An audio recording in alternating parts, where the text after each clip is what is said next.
সাকিব ভাই তো সাকিব ভাই, ওনার সিনেমায় যদি প্রপার কোনো ক্যারেক্টার পাওয়া যায় যেখানে আমি ব্যক্তি আলভিকে ফুটিয়ে তুলতে পারবো, আমার কাজ করার অভিনয় দেখানোর জায়গা থাকবে, ডেফিনেটলি আমি করবো। সেটা প্রিন্স সিনেমা হোক বা অন্য যে কোনো সিনেমা হোক।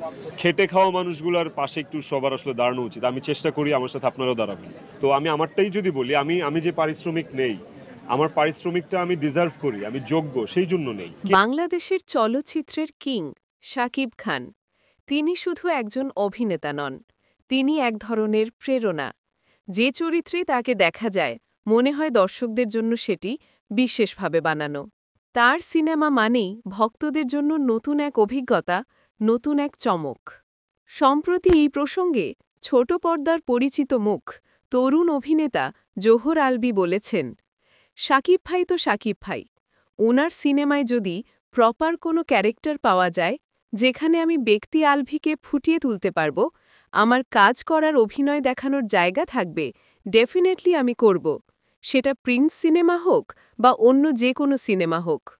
এই কথাগুলো শুভ আলভীর ব্যক্তিগত ইচ্ছা নয়, এটা আসলে প্রমাণ করে শাকিব খানের প্রতি তরুণ প্রজন্মের শ্রদ্ধা আর আকর্ষণ।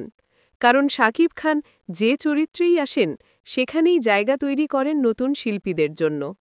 আলভী আরও বলেন, খেটে খাওয়া মানুষগুলোর পাশে আসলে সবার দাঁড়ানো উচিত। আমি চেষ্টা করি আমার কাজের মাধ্যমে সেটা ফুটিয়ে তুলতে। একজন উদীয়মান অভিনেতার এই দৃষ্টিভঙ্গি সত্যিই প্রশংসনীয়।